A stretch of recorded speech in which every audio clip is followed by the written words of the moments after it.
क्या आप मुझे सुन पा रहे हैं? जी सर, आपकी आवाज ऑडिबल है। हाँ, अभी स्क्रीन शेयर सर लाइव पे नहीं हुई है अभी चैट बॉक्स में।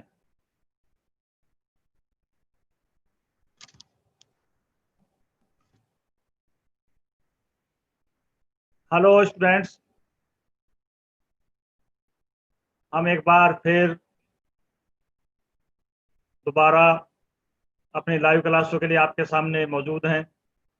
जैसा हमने आपसे वादा किया था कि समर वेकेशन के बाद हम अपनी क्लासों को फिर कंटिन्यू करेंगे, तो उसी वादे के मुताबिक हम आपके सामने हैं। और वैसे हमने आपको बहुत मिस किया है बीच में, उम्मीद है आपने भी हमें बहुत मिस किया होगा। देखिए, पीछे जो ये दौर जो चल गुजरा है, इसमें हम सब लोग बड़े चिंतित से रहे आपकी पढ़ाई को लेकर, आपके स्कूल्स को लेकर।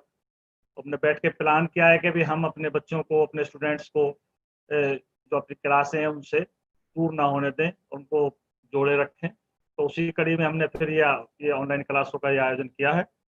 और आशा है आप मुझे थोड़ा सा एक चैट में हिंट दें कि आप मुझे सुन पा रहे हैं। सभी बच्चे यस बोलें कि हाँ हम अब सुन पा रहे हैं। थोड़ा सा मुझे मैं पता हो जाएगा कि आप लोग तक हम पहुंच रहे हैं। आपकी जो छुट्टियां हैं बहुत बेहतरीन गुजरी होंगी। आपके सामने स्क्रीन पर आप देख रहे हैं हमारी जो ज्योग्राफी की टीम है, इसमें मैं हूं Abrar Ahmed, government boys senior secondary school कालका जी से। और मेरे साथ में पूनम नेगी मैडम हैं जो GSKV अवंतिका सेक्टर 1 रोहिणी से हैं।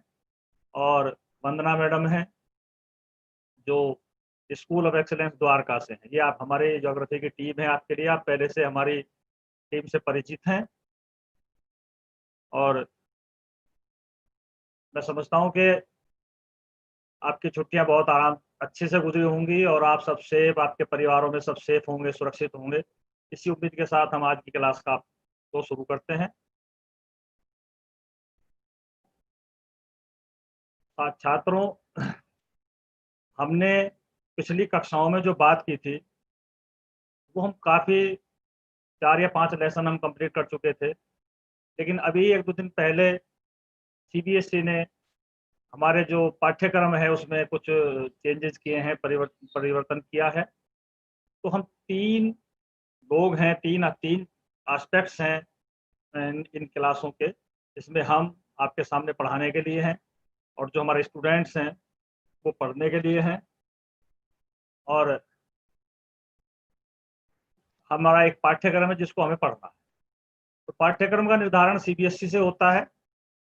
और CBSE ने अभी 1-2 दिन पहले ही हमारा रिवाइज पाठ्यक्रम हमें दिया है कि जो इस साल जो हमें पढ़ना है।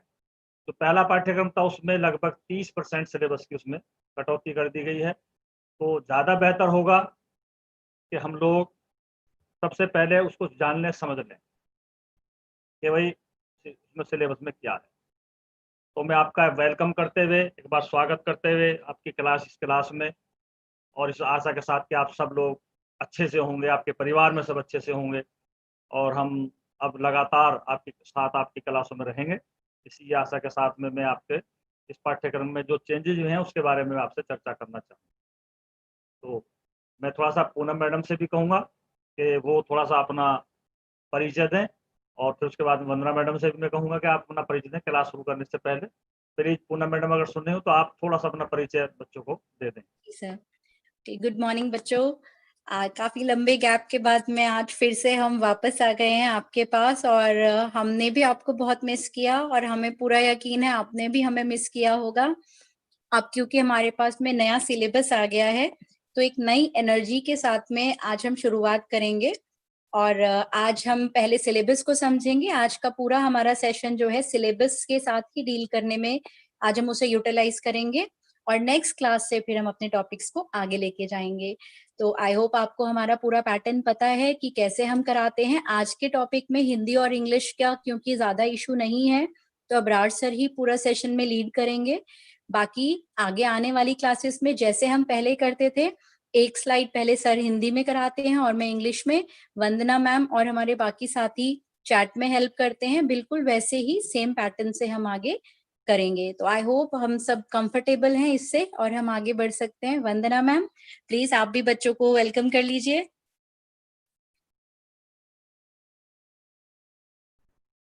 आई थिंक वंदना मैम अभी अवेलेबल नहीं है, तो सर अभी आप स्टार्ट कर सकते हैं।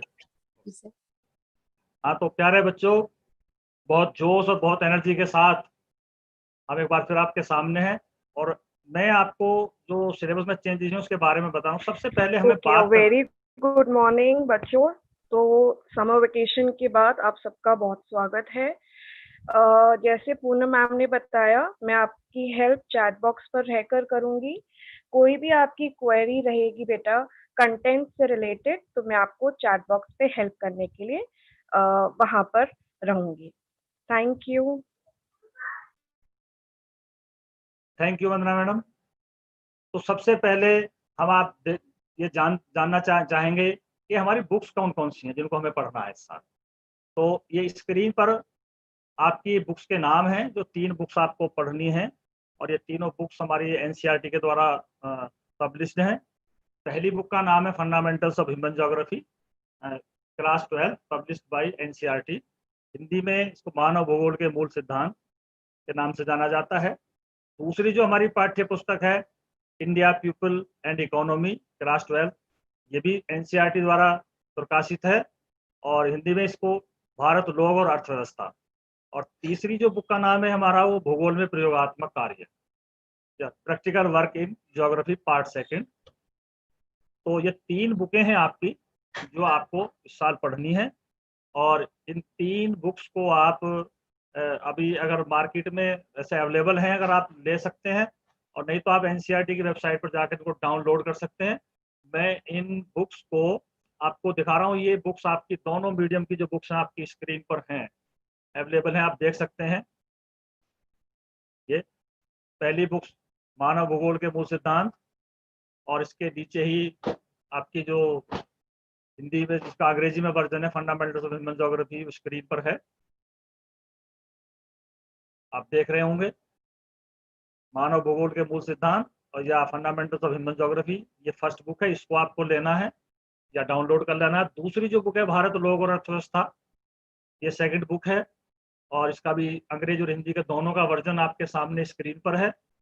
और तीसरी बुक भूगोल में प्रयोगात्मक कार्य या प्रैक्टिकल ज्योग्राफी के नाम से, ये आपके 3 बुक्स हैं जो आपको लेनी है। हिंदी मीडियम वाले बच्चों को हिंदी मीडियम में और इंग्लिश मीडियम वाले बच्चों को इंग्लिश मीडियम में ये बुक लेनी है। और जब बुक्स आप खरीदें तो 2 चीज़ों का आप ध्यान रखेंगे कि सबसे पहली बात तो ये कि इसका लेटेस्ट वर्जन 2019 या 2020 का वर्जन आप लें, क्योंकि डाटा चेंज होता रहता है तो उसमें कुछ चीज़ें बदलती रहती हैं, तो पुरानी बुक्स में नई बुक्स में थोड़ा बहुत अंतर आ जाता है। तो लेटेस्ट वर्जन जब आपके पास होगा तो ज़्यादा बेहतर रहेगा।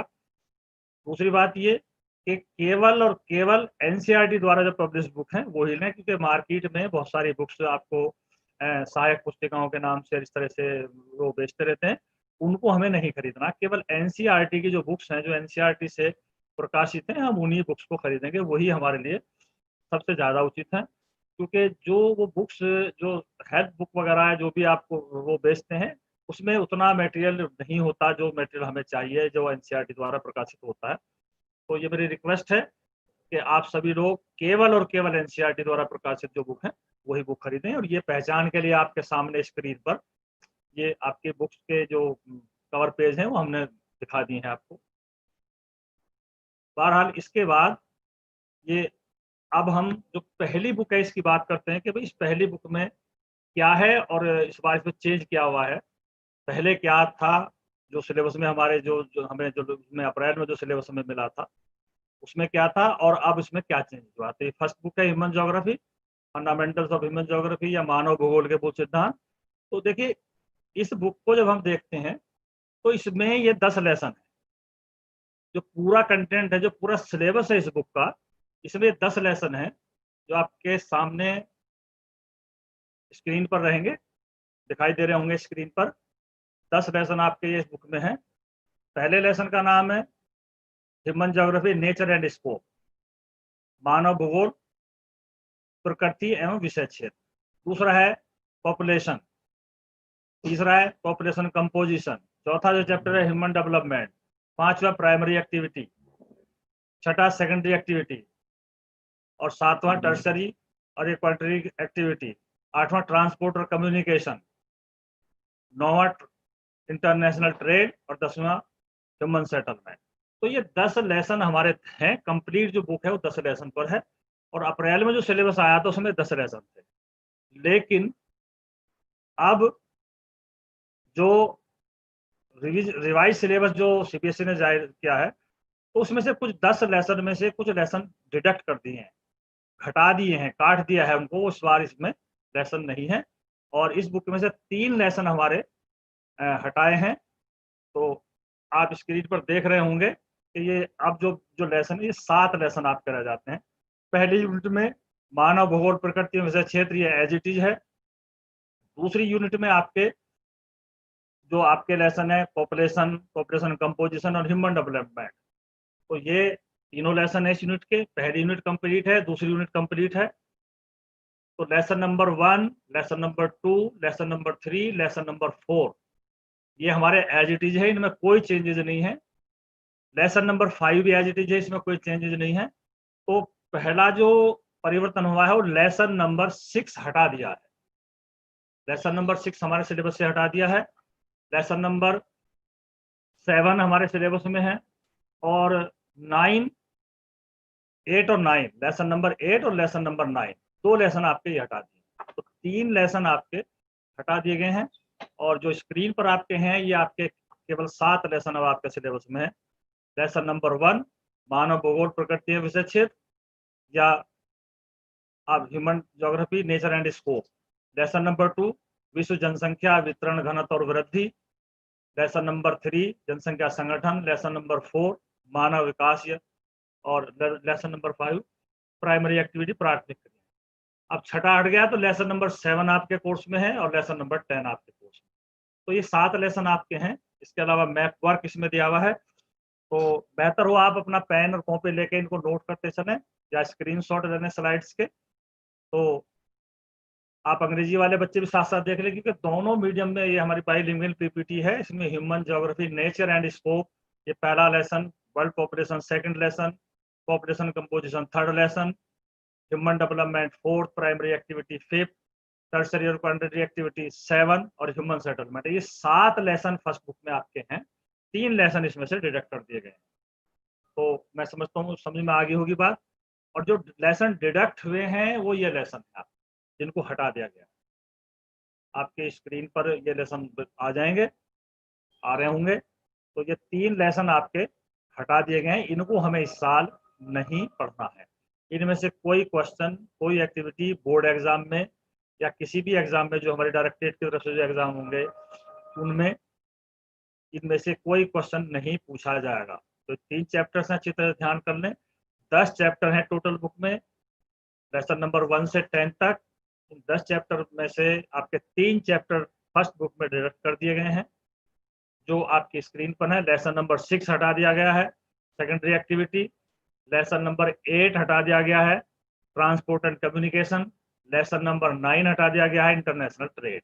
तो 3 लेसन हमारे फर्स्ट बुक में से कम हो गए हैं। तो मैं समझता हूँ अभी ये बात क्लियर होगी। मैडम इसमें कुछ और ऐड करना चाहे तो कर सकती हैं आप। सर आई थिंक इसमें तो बच्चों को क्लियर ही है, दोनों मीडियम्स में लिखा ही हुआ है, तो इसको दोबारा रिपीट करने की जरूरत है नहीं। तो आप आगे से कंटिन्यू कर सकते हैं। Okay okay, thank you sir. तो पहली बुक में समझता हूँ अब आपके बिल्कुल क्लियर होगी। अगर पेन और कॉपी आपके पास है तो बिल्कुल आप इसको नोट कर सकते हैं या स्क्रीनशॉट ले सकते हैं, क्योंकि जो 7 लेसन आपको पढ़ने हैं वो आपके बिल्कुल जहन में होने चाहिए, आपके पास होने चाहिए। सबसे पहले क्लियर होना चाहिए कि भी हमें पढ़ना क्या है, क्योंकि जब तक ये क्लियर नहीं होगा हमें पढ़ना क्या है तो आपके थोड़ी दिक्कत रहेगी। तो जो 3 लेसन हटाए हैं वो आपकी स्क्रीन पर है, इन्हें भी नोट कर लें, और जो आपको पढ़ने हैं उन्हें भी नोट कर लें। तो मैं अब समझता हूँ कि अब अगली बुक को हम ले लेते हैं, सेकंड बुक को। तो सेकंड बुक का जैसे मैंने नाम आपको बताया था, इंडिया पीपल एंड इकोनॉमी या भारत लोग और अर्थव्यवस्था, सेकंड बुक का नाम है। और जब इसमें जो पूरा सिलेबस इसका अप्रैल में आया था, जो हमें दिया हुआ था, तो उसमें आपके 12 लेसन थे। उसमें 12 लेसन आपके थे। Population distribution, density and growth, ये वहाँ वर्ल्ड के संदर्भ में था या इंडिया के संदर्भ में। माइग्रेशन, जहाँ ह्यूमन डेवलपमेंट, आपका land resource, water resource, mineral and energy resource, industry, planning in India, transport and communication, international trade और जोग्राफिकल इशू। ये 12 लेसन आपके इसमें थे अप्रैल में, जो सिलेबस सीबीएसई ने जारी किया था उसमें। 5 यूनिट है, 5 यूनिट में 12 लेसन आपको दिए हुए थे। तो इस बार सीबीएसई ने इसमें जो चेंज किया है, तो इसमें से आपके 4 लेसन आपके हटा दिए। 4 लेसन इसमें से हटा दिए हैं। तो जो आपके लेसन बचे हुए हैं, तो पहले हम उनको जान लेते हैं, समझ लेते हैं कि भाई वो कौन कौन से लेसन हैं। इसमें से जो आपके 12 में से 4 लेसन हटने के बाद में 8 लेसन बचते हैं, तो मैं उनको एक एक करके आपको बताता चल रहा हूँ। तो पहला जो लेसन है, जनसंख्या वितरण, घनत्व, वृद्धि और संगठन, ये एज इट इज है। दूसरा लेसन आपका जो माइग्रेशन है, प्रवास है, वो एज इट इज है। तीसरा ह्यूमन डेवलपमेंट का एज इट इज है। और चौथा लेसन ह्यूमन सेटलमेंट, यहाँ तक कोई चेंज नहीं है। 4 लेसन तक कोई चेंज नहीं है। 5वां लेसन इसमें से हटा दिया गया। तो 5वां लेसन हटा है। इसके बाद में वाटर रिसोर्स, 6वां लेसन आपके सिलेबस में है। लेसन नंबर 7 आपके सिलेबस में है। लेसन नंबर 9 आपके सिलेबस में है। और लेसन नंबर 12। तो यहाँ से जो आपके टॉपिक्स कम हुए हैं, इसमें 4 टॉपिक कम हुए हैं। तो lesson number 1, lesson number 2, lesson number 3, lesson number 4, फिर 5 डिडक्ट हो गया है। तो लेसन नंबर 6, लेसन नंबर 7, फिर उसके बाद में 8, लेसन नंबर 8 डिडक्ट हुआ है। उसके बाद में लेसन नंबर 9, फिर 10 और 11 डिडक्ट हुए हैं। और उसके बाद में लेसन नंबर 12। इनके नाम भी आप देख सकते हैं जो आपके पास हैं इस वक्त, जिस बार आपको पढ़ने हैं। Population distribution, density and growth, ये पहला लेसन है। माइग्रेशन दूसरा है। ह्यूमन डेवलपमेंट तीसरा है। ह्यूमन सेटलमेंट चौथा है। और water resource lesson number 6। Mineral and energy resource lesson number 7। Planning in India lesson number 9। और geographical perspective on selected issues and problems lesson number 12। तो ये आपके इसमें 8 लेसन आपके बच जाते हैं। और इस बुक में से हमें ये भी जानना है कि भाई जो लेसन हमारे डिडक्ट हो गए हैं, कट गए हैं, वो कौन कौन से हैं। तो उनको आप अलग से नोट कर सकते हैं, अलग से ध्यान रख सकते हैं। तो उनमें जैसा मैंने अभी अभी आपको बताया था कि भाई पहला जो डिडक्ट हुआ लेसन है, वो लेसन नंबर 5 है। लेसन नंबर 5 ये डिलीट कर दिया है, हटा दिया है सिलेबस से। भू संसाधन एवं कृषि, लैंड रिसोर्स के नाम से लेसन था, ये अब नहीं है। इसमें से कोई क्वेश्चन आपसे नहीं पूछा जाएगा। दूसरा जो इसमें से हटा लेसन, वो लेसन नंबर 8 इंडस्ट्री, निर्माण उद्योग, इसमें से कोई क्वेश्चन इस बार सीबीएसई में नहीं पूछा जाएगा। और तीसरा जो लेसन है वो है ट्रांसपोर्ट एंड कम्युनिकेशन, इसको हटा दिया है। और आपका जो चौथा है इंटरनेशनल ट्रेड। तो ये यहाँ से 4 लेसन आपके जो डिडक्ट हुए हैं वो ये। तो ये आपकी चीज़ें क्लियर हो गई होंगी कि फर्स्ट बुक में 3 लेसन खत्म हो गए हैं जो डिडक्ट कर दिए हैं या डिलीट कर दिए हैं। और सेकंड बुक में से आपके 4 लेसन डिलीट हो। और मैं समझता हूँ कि अब आपके बिल्कुल क्लियर हो गए। मैडम कुछ में और एड ऑन तो करना नहीं है, आप कर सकती हैं अगर आप चाहें तो कुछ नहीं। Sir, I think सब बच्चों को clear हो गया होगा. So children, I hope pointers are clear that from the first book, 3 chapters are deleted. The first one is secondary activity, then transport and communication, and international trade. Similarly, if I talk about the second book, again 4 chapters have been deleted. First one is land resource, industries, transport and communication, and international trade. Apart from these chapters, all the chapters are coming in your final board syllabus. And fortunately, we have covered a good number of chapters from this syllabus, so it is not going to create any problem in covering syllabus in time. I hope till here points are clear and we can continue. Thank you, sir. तो बस 1 minute आप पहले अपना बताएं कि दोनों books में से आपके जो जो चैप्टर्स आपको पढ़ने हैं क्या वो क्लियर हैं। अगर आपको क्लियर हैं तो यस आप चैट बॉक्स में लिखिए फटाफट जल्दी से। और अगर अभी कोई रिपीट की बात है तो मैं दोबारा इसको रिपीट कर सकता हूँ। पहली बुक में आपके 10 लेसन थे, उसमें से 3 लेसन डिडक्ट हो गए हैं, जो अभी अभी मैडम ने बताया, मैंने भी बता दिया है। दूसरी बुक में 12 लेसन थे, उसमें से आपके 4 डिडक्ट हो गए हैं, जो आपके स्क्रीन पर हैं चारों लेसन जो डिडक्ट में हैं। तो अगर ये चीजें आपके क्लियर हो गई हैं तो फटाफट जल्दी से हमें आंसर दीजिए कि यस ये हाँ ये चीजें हमारी समझ में आ गई दोनों बुक्स में से। ये वेरी गुड, बहुत अच्छे आपके आज रेस्पॉन्स आ रहे हैं। तो इसका मतलब आपके दोनों बुक्स में से क्या क्या चैप्टर हैं और क्या क्या नहीं डिलीट में है वो आपको क्लियर हो गया। तो अब आगे हम तीसरी बुक की बात कर लेते हैं। थर्ड बुक आपकी जो प्रैक्टिकल ज्योग्राफी के नाम से है, भूगोल में प्रयोगात्मक कार्य या practical work in geography part second, ये तीसरी जो बुक है ये आपके प्रैक्टिकल के लिए है और इसमें 6 लेसन हैं। तो सीबीएसई ने जो हमें सिलेबस दिया है उसमें से 6 लेसन हैं। 6 में से इस बार 2 लेसन आपके डिलीट कर दिए हैं, 4 लेसन इसमें है। फर्स्ट 4 लेसन, क्योंकि 2 यूनिट में ये बुक है, फर्स्ट यूनिट में 4 लेसन है, सेकंड यूनिट में 2 लेसन है, तो सेकंड यूनिट इसमें से हटा दी है और फर्स्ट यूनिट के जो 4 लेसन है वो आपके सिलेबस में है। पहला लेसन आंकड़े स्रोत एवं संकलन या data it's source and compilation, तो ये पहला लेसन एज इट इज है। इसके बाद में दूसरा लेसन आंकड़ों का प्रक्रमण या डाटा प्रोसेसिंग का आपके कोर्स में है। तीसरा आंकड़ों का आलेखी निरूपण या ग्राफिक प्रेजेंटेशन ऑफ डाटा, यह आपके सिलेबस में है। चौथा आंकड़ों का प्रक्रमण एवं मानचित्रण में कंप्यूटर का उपयोग, तो use of computer in data processing and mapping. तो ये 4 लेसन ही आपके पास प्रैक्टिकल में है। तो जो भी प्रैक्टिकल में आपको रिकॉर्ड बुक बनानी है या जो भी आपका रिटन एग्जाम होना है वो इन 4 लेसन में से ही होगा। जो आपके बाद के जो लेसन है फील्ड सर्वे और ये स्थानिक सूचना तंत्र या जीआईएस इसको बोलते हैं, इंफॉर्मेशन टेक्नोलॉजी पर बेस्ड था, तो ये दोनों लेसन आपके हटा दिए गए। तो इसमें से केवल 4 लेसन है 6 में से, ये आपका सिलेबस हटा दिया गया। तो तीनों बुकों के सिलेबस के बारे में आप मैं समझता हूँ क्लियर होंगे। प्रैक्टिकल में 2 लेसन हटाए हैं, जो सेकंड यूनिट है लेसन नंबर 5 और लेसन नंबर 6 इसमें हटा दिया है, और दोनों बुकों के बारे में उनमें भी चीजें आपकी क्लियर हो गई। तो सबसे पहला जो आपका काम है वो यही है कि तीनों बुक आपको अवेलेबल करनी है। बुक अवेलेबल करने के आपके पास 2 सोर्स हो सकते हैं, या तो आप क्योंकि मार्केट इस वक्त खुल गई है तो मार्केट में से आप अपनी बुक ले सकते हैं तीनों, और अगर मार्केट में भी बुक अवेलेबल नहीं है या कोई दिक्कत है तो आप एनसीईआरटी की वेबसाइट से इनको डाउनलोड भी कर सकते हैं। और अब एनसीईआरटी बुक्स को घर डिलीवरी भी करा रही है, वो आप उसको पोर्टल पर जाकर उसको परचेज भी कर सकते हैं, वहाँ से भी मंगा सकते हैं, आपके घर पर ये बुक आ जाएंगे। तो पहला काम आपका बुक अवेलेबल कराना है, आपके पास बुक होनी चाहिए और 3 बुक है, और ये केवल और केवल एनसीईआरटी की आपको लेनी है। दूसरा जो हमारा इश्यू था वो हमने क्लियर कर दिया कि तीनों बुकों में हमें पढ़ना क्या है।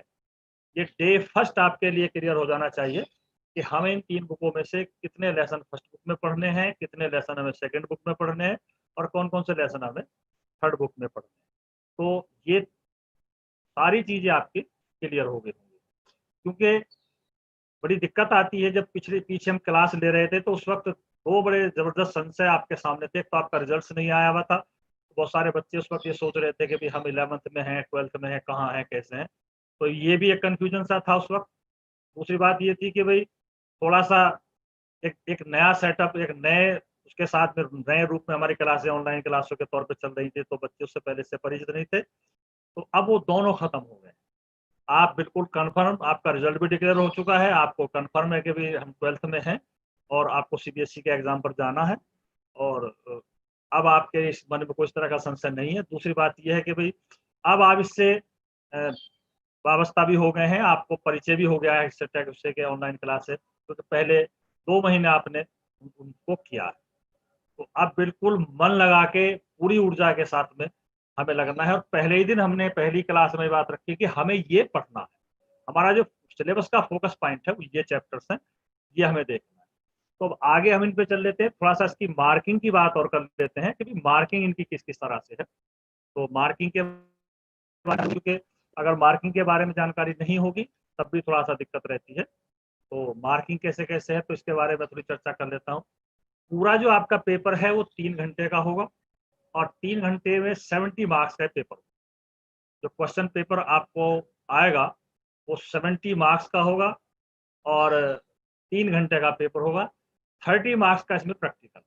पहली बात तो ये समझिए, 70 मार्क्स की थ्योरी है, उसकी ड्यूरेशन 3 घंटे है और 30 मार्क्स का इसमें प्रैक्टिकल। और एक चीज ये देखनी है कि हमें इनमें दोनों में अलग अलग पास होना होता है। 17 मार्क्स में से आपको अलग 23 मार्क्स लाने होते हैं और प्रैक्टिकल में आपको 30 में से आपको 10 मार्क्स अलग से लाने होते हैं।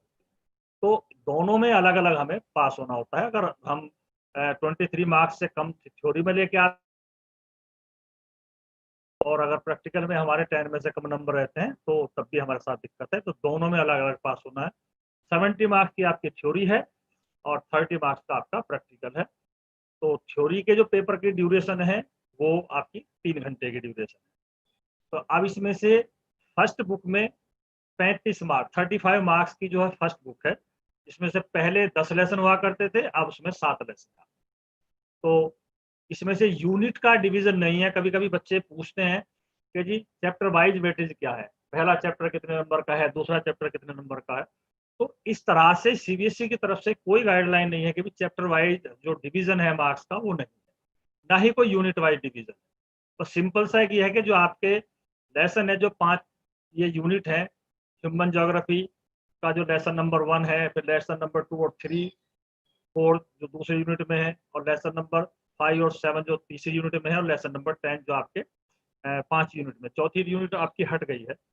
तो जितने भी ये 7 लेसन है इनमें से 30 मार्क्स का इन 7 लेसन में से आएगा, 30 मार्क्स का, और 5 मार्क्स का इसी बुक में से मैथ का काम होता है। तो टोटल मिला के 35 नंबर की बुक बन जाती है कि 30 नंबर के क्वेश्चंस आएंगे और 5 नंबर का इसमें से मैप आएगा फर्स्ट बुक में से, और ये 7 लेसन में से होगा। अलग अलग लेसन का वेटेज का डिवीजन नहीं है। सीबीएसई की तरफ से ऐसी कोई गाइडलाइन नहीं है जो किसी यूनिट को या किसी चैप्टर को अलग से वेटेज डिवाइड करती हो कि ये यूनिट इतने मार्क्स की, ये यूनिट कितने मार्क्स की। हाँ, एक चीज, पिछले अगर हम 10-12 सालों के पेपर्स को एनालाइज करें तो ये चीज देखने में आती है कि भाई यूनिट के हिसाब से जितना कंटेंट होता है तो लगभग उतना वेटेज उसको दे दिया जाता है। कोई फिक्स वेटेज नहीं है, एग्जामिनर या पेपर बनाने वाले के ऊपर डिपेंड करता है, लेकिन अमूमन वो वेटेज बराबर सा ही होता है। सारी यूनिट कवर की जाती हैं, सारे चैप्टर्स कवर किए जाते हैं। तो आपको तैयारी पूरे चैप्टर्स की और सभी यूनिट्स की अच्छी तरह से करनी है। और 30 नंबर का काम के क्वेश्चन का होगा, 5 नंबर इसमें से का एक मैप आएगा। तो 35 नंबर की ये बुक आपकी बन जाती है, जो आपके 7 लेसन हैं इनमें से। तो मैं समझता हूँ ये क्लियर है। मैडम कुछ और इसमें कुछ क्लियर करना हो तो बता सकते हैं आप। जी सर। सर वैसे तो पूरा बिल्कुल क्लियर है, बट चैट बॉक्स में कुछ बच्चे जो हैं बारी बारी क्वेश्चन डाल रहे हैं कि सर क्लास स्टार्ट करो। बेटा, आज की आपकी क्लास सिलेबस डिस्कशन को ही डेडिकेटेड है। आज हम पहले पूरा समझेंगे कि क्या सिलेबस आ रहा है, कितने मार्क्स डिवीजन होते हैं, कैसे आपको करना है। इसमें अभी हम टॉपिक वाइज भी जाएंगे डिटेल में, प्रैक्टिकल को कैसे हैंडल करना है, कैसे आपके मैप वर्क आएंगे। तो थोड़ा पेशेंस रखिए। आज की क्लास जो है, जब तक हमें ये क्लैरिटी ही नहीं होगी कि हमें बोर्ड एग्जाम की तैयारी कैसे करनी है तो हम आगे बढ़ेंगे कैसे। तो क्योंकि अब हमारे पास में कॉन्क्रीट सिलेबस है तो आज हम यही डिस्कस करेंगे और यही आपकी क्लास है आज की, और ये बहुत ही ज्यादा इम्पोर्टेंट क्लास है। बिना इसको समझे आप बाकी कंटेंट को समझ के भी जस्टिफाई नहीं कर पाएंगे एग्जाम्स में। तो इसको बहुत ध्यान से सुनिए, इसको लाइटली मत लीजिए। ये सिलेबस जो है आज अगर आपको क्लियर हो जाएगा तो आगे आने वाले सारे चैप्टर्स में आपको क्लैरिटी रहेगी। बस यही एक था, आप आगे कंटिन्यू करिए। Thank you sir.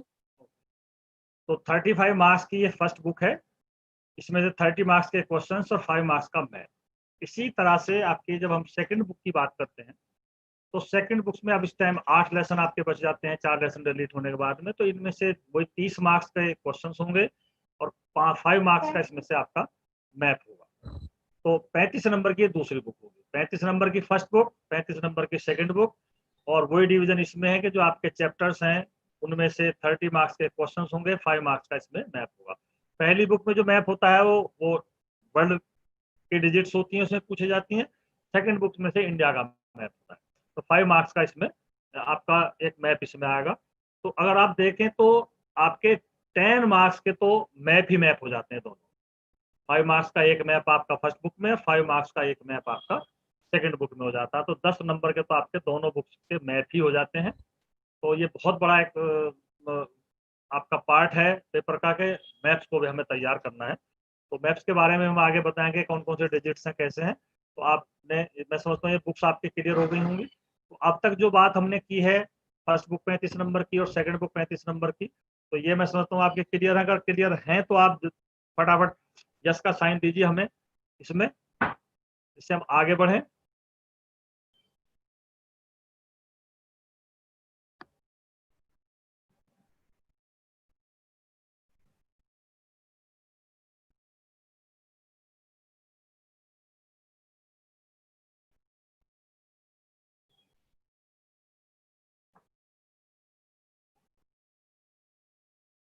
अच्छा, कुछ बच्चे चैट बॉक्स में आपसे पूछ रहे हैं कि क्या आगे भी सिलेबस कम हो सकता है क्या। देखिए, ये इसके बारे में भी हम नहीं कह सकते कुछ भी। अगर स्कूल ओपन हो जाते हैं और जो परिस्थितियां हैं इस वक्त, जो ये महामारी चल रही है, इसके हालात सुधर जाते हैं, तो ये सिलेबस का परसेंटेज इतना कम हो गया है, किसी वजह से परिस्थितियां ऊपर वाला ना करे, ये चलते रही हैं, स्कूल खुलने में डिले हुआ, तो आई थिंक ये सीबीएसई का काम है कि वो उस पर विचार करे या ना करे। अभी तक जो स्थिति वो यही है कि 30% जो सिलेबस कम हुआ है वो यही है। आगे क्या होगा क्या नहीं होगा इसके बारे में अभी हमें इंश्योर नहीं है, ना ही सीबीएसई की तरफ से कोई गाइडलाइन ऐसी आई। बहरहाल अब हम बात करते हैं तीसरी बुक की, जो प्रैक्टिकल की बुक है। इसके बारे में बहुत बड़ा कंफ्यूजन रहता है सभी लोगों को, और स्टूडेंट्स को भी, हमारे साथी टीचर्स को भी। तो इसको थोड़ा सा हम क्लियर कर लेते हैं। तो इस बार इसमें से जो आपके 2 लेसन सेकंड यूनिट के खत्म हो गए, 4 लेसन है फर्स्ट यूनिट के, और जो प्रैक्टिकल है आपका ये 30 नंबर का होता है, 30 मार्क्स का होता है। इसमें से 30 मार्क्स में से आपके 25 मार्क्स का आपका रिटन एग्जाम होता है सीबीएसई की तरफ से। जो एक एक फॉर्म है प्रैक्टिकल की, इसमें से 25 मार्क्स का आपका रिटन एग्जाम होगा, और 5 मार्क्स में आपके जो रिकॉर्ड बुक और वाइवा, ये 5 मार्क्स में आपके ये होते हैं। तो कुल मिला के 30 मार्क्स का ये आपका प्रैक्टिकल हो जाता है। इसमें रिटन एग्जाम आपका 25 मार्क्स का, और आपके जो रिकॉर्ड बुक और आपके वाइवा जो है ये 5 नंबर का होता है। तो ये इस तरह से आपका प्रैक्टिकल का फिनोमेना हो जाता है। अब इसमें ये है कि जो रिटन एग्जाम होता है, क्योंकि इसको हम थोड़ा सा प्रैक्टिकल को ये सोचते हैं कि भी लाइट सा लेते हैं सारी क्लासों में, तो ऐसा नहीं कि ये प्रैक्टिकल बोर्ड की तरफ से होता है, और बोर्ड द्वारा निर्धारित जो हमारे एग्जामिनर्स होते हैं वो हमारे स्कूलों में आते हैं प्रैक्टिकल लेने के लिए, और ये इसका एक स्टैंडर्ड मेंटेन किया जाता है। तो इसमें से थोड़ा सा आपको पढ़ने में भी, रिकॉर्ड बुक बनाने में भी और वाइवा तैयार करने में थोड़ा सा ध्यान रखें, क्योंकि आपके अच्छे नंबर दिलाने में इसकी बड़ी भूमिका होती है। प्रैक्टिकल जितना अच्छा हो जाता है, रिटन एग्जाम प्रैक्टिकल में जितना अच्छा हो जाता है, वाइवा जितना अच्छा हो जाता है, रिकॉर्ड फाइल आपकी जितनी अच्छी बनी होती है, तो इस पर प्रैक्टिकल के मार्क्स डिपेंड करते हैं, और ये आगे आपको तो अच्छे मार्क्स दिलाने में, डिवीजन बनाने में बड़ी मदद करता है। तो 25 मार्क्स का इसमें रिटन एग्जाम है, और 5 मार्क्स के आपके 2 चीज़ें इसमें, आपके रिकॉर्ड फाइल या रिकॉर्ड पुस्तिका और इसका वाइवा, तो ये 5 नंबर में होता है। तो ये आपका प्रैक्टिकल का फिनोमेना है, इसमें किस किस तरह से इसमें आना है। तो ये आपके मार्किंग की मैंने बात कर ली है तीनों बुकों की, थ्योरी की और प्रैक्टिकल। और एक चीज मैंने इसमें आपको सोच दिया कि दोनों में हमें अलग अलग पास होना होता है। थ्योरी में हमें अलग पास होना होता है, प्रैक्टिकल में हमें अलग पास होना होता है। तो 70 में से 23 और 30 में से 10, और उसके बाद में आपके दोनों को मिला के 33 मार्क्स। तो ये इसका बोर्ड का पैटर्न है, दोनों जो मिल जाते हैं प्रैक्टिकल थ्योरी, तो उसमें 33 मार्क्स होने चाहिए।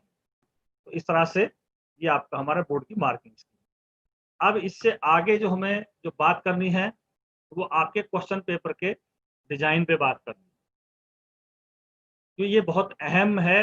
हमें क्वेश्चन पेपर डिजाइन के बारे में जानना चाहिए कि हमारा क्वेश्चन पेपर किस तरह का होगा, किस तरह के क्वेश्चंस आएंगे, क्या सारी चीजें होंगी। तो ये थोड़ा सा हमें समझना है, क्योंकि इस पे बहुत कुछ डिपेंड करता है, हमारी टीचिंग का भी और हमारे जो पढ़ने की जो स्थिति है उसका भी बड़ा प्रभाव क्वेश्चन पेपर पर पड़ता है। तो जैसे इस बार हमारा एग्जाम नहीं हो पाया तो पेपर का पैटर्न चेंज था और हमने पेपर देखा ही नहीं। जो चेंज हुआ पेपर था वो हमारा जो डायरेक्टरेट की तरफ से हमारे एग्जाम हुए, फर्स्ट टर्म हुआ और हमारा प्री बोर्ड हुआ, तो उसमें हमने उस पेपर को देखा। बोर्ड की तरफ से हमारा पेपर हो ही नहीं पाया, तो हमने बोर्ड वाला जो क्वेश्चन पेपर था वो देखा ही नहीं था। इस बार भी आपके क्वेश्चन पेपर में काफी चेंज होगा। अभी अभी सीबीएसई ने जो हमें गाइडलाइन दी है उसके मुताबिक जो डेमोस्ट्रेट का जो पोर्शन है ये 29 मार्क्स के क्वेश्चन डेमोस्ट्रेट टाइप के आएंगे। दूसरा जो पेपर का पोर्शन होगा वो एप्लीकेशन बेस्ड होगा, इसमें 26 मार्क्स के आपके एप्लीकेशन बेस्ड क्वेश्चन होंगे। और तीसरा जो पोर्शन है फॉर्मुलेट, इसमें से आपके 15 मार्क्स के क्वेश्चन होंगे। तो कुल मिला के 70 मार्क्स का जो पेपर है उसमें 3 प्रकार के क्वेश्चन उसमें आएंगे, डेमोस्ट्रेट, आपके एप्लीकेशन और फॉर्मुलेट। तो अब सवाल ये है कि ये 3 वर्ड आपके कहते क्या है, इसमें होता ये है क्या। जैसे आपको फॉर्मुलेट की बात हम करते हैं, तो फॉर्मुलेट जो शब्द है इसका मतलब है प्रदर्शन करना या दिखाना, या हम कह सकते हैं इसको कि भी हम इसमें साबित करना। ये इसकी कुछ ये मीनिंग है इसके फॉर्मुलेट के, इसको हमें जानना है। इसको इसके जैसे मिलते जुलते जो शब्द हैं और दो, वो हैं रिकॉल और रिवेल। 2 शब्द इसके और हैं डेमोस्ट्रेट से जो बिल्कुल सेम इसके मिलते जुलते शब्द हैं।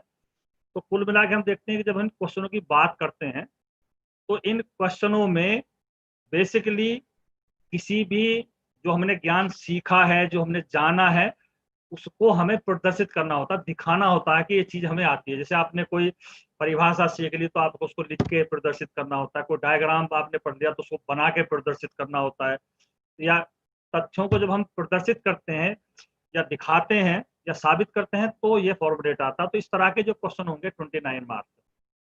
दूसरा जो पोर्शन है इसमें आपका एप्लीकेशन बेस्ड थोड़ा सा इससे और हाई लेवल की बात हो जाती है। एप्लीकेशन बेस्ड में होता क्या है कि जो हमने सीखा है, जो हमने उदाहरणाएं, तत्व या नियम जो भी हमने सीखे हैं, उन सीखों को हमें व्यवहार में प्रयोग करना है, तो अप्लाई करके हमें दिखाना होता है जो हमने ज्ञान सीखा। तो इसमें दरअसल पेपर कुछ एबिलिटी को चेक करता है, बच्चे के अंदर जो क्षमताएं होती हैं डेवलप होती हैं उनको चेक करता है। तो एप्लीकेशन बेस्ड में जो आपके क्वेश्चंस हैं उसमें हमें सीखे हुए ज्ञान को नई परिस्थिति में प्रयोग करके समस्याओं को हल करने वाली बात होती है। तो ये 26 मार्क्स के आपके एप्लीकेशन बेस्ड होंगे।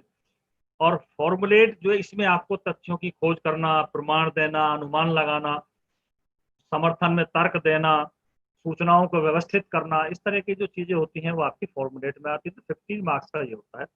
एक डिवीजन इसमें और बच जाता है। बच्चे अक्सर आप थोड़ा सा बिल्कुल मन में सोच रहे होंगे कि कितने नंबर के कितने क्वेश्चन होंगे। ये डिवीजन अभी सीबीएसई की तरफ से नहीं है कि टोटल क्वेश्चन कितने आएंगे, उसमें से कितने मार्क्स 1 मार्क्स के कितने होंगे, 3 मार्क्स के क्वेश्चन कितने होंगे, 5 मार्क्स के कितने होंगे क्वेश्चन होंगे। तो इस तरह का कोई डिवीजन अभी सीबीएसई की तरफ से नहीं है। जब क्वेश्चन पेपर का सैंपल आ जाएगा उसमें ये सारी चीज हमारी क्लियर होगी। ये आप ध्यान से सुन लें कि अभी केवल उसकी एक गाइडलाइन जो पेपर की है उसका हमने एक स्टैंडर्ड तय किया है कि भाई ये एबिलिटी चेक करने के लिए पेपर बनेगा। डेमोस्ट्रेट की एबिलिटी, एप्लीकेशन, फॉर्मुलेट, ये जो क्षमताओं के चेक करने की बात है वो होगा। उसमें कितने कितने मार्क्स का विभाजन है वो आपके सामने है। ये विभाजन अभी बोर्ड की सीबीएसई की तरफ से नहीं आया है कि भी कितने नंबर के कितने क्वेश्चन 1 मार्क्स के होंगे, कितने 3 मार्क्स के होंगे, कितने 5 मार्क्स के। ये क्लियर होगा तब जब आपका सैंपल क्वेश्चन पेपर आ जाएगा। और आई थिंक जुलाई के लास्ट में या अगस्त के फर्स्ट वीक तक वो आपका जो सैंपल पेपर्स है वो आ जाएगा, तब उससे इसका पता लग जाएगा। तो मैं समझता हूँ ये चीज़ भी आपकी बिल्कुल क्लियर होगी कि जो 70 मार्क्स के हैं उसके हमारे 3 लेवल हैं, 3 स्तर हैं उस पेपर के। 29 मार्क्स में डेमोस्ट्रेट टाइप के क्वेश्चन होंगे, 26 मार्क्स के आपके एप्लीकेशन बेस्ड और 15 मार्क्स के आपके फॉर्मुलेट के जो क्वेश्चन होंगे।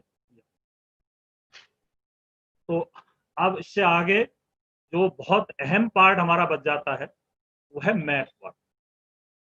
मैप वर्क क्योंकि 10 नंबर का मैप है, 5 मार्क्स का मैप आपका वर्ल्ड का है और 5 मार्क्स का मैप आपका इंडिया का है। तो ये बहुत इंपॉर्टेंट पोर्शन है आपका आपके पेपर। तो इसको भी हमें जानना जरूरी है क्योंकि आपको बहुत अच्छे मार्क्स लाने हैं।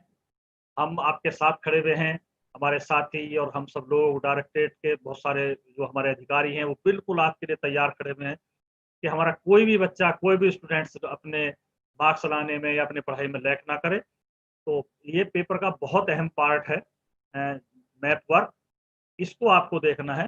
तो 2 हैं, पहली बुक में से आपका वर्ल्ड का मैप आता है और मैप पॉलिटिकल मैप आपके सामने स्क्रीन पर है, और दूसरी बुक में आपका इंडिया का मैप आता है। तो ये दोनों मैप आपके आने हैं। 5 नंबर का आपका वर्ल्ड का मैप होगा और 5 नंबर का आपका इंडिया का मैप होगा। अब आप देखिए ये लिस्ट थी पहले। ये बड़ी मजेदार बात है कि मैप में हमें बहुत बड़ा बेनिफिट हुआ है इस बार। सबसे ज्यादा फायदा हमें सिलेबस के कम होने का मैप में ही हुआ है।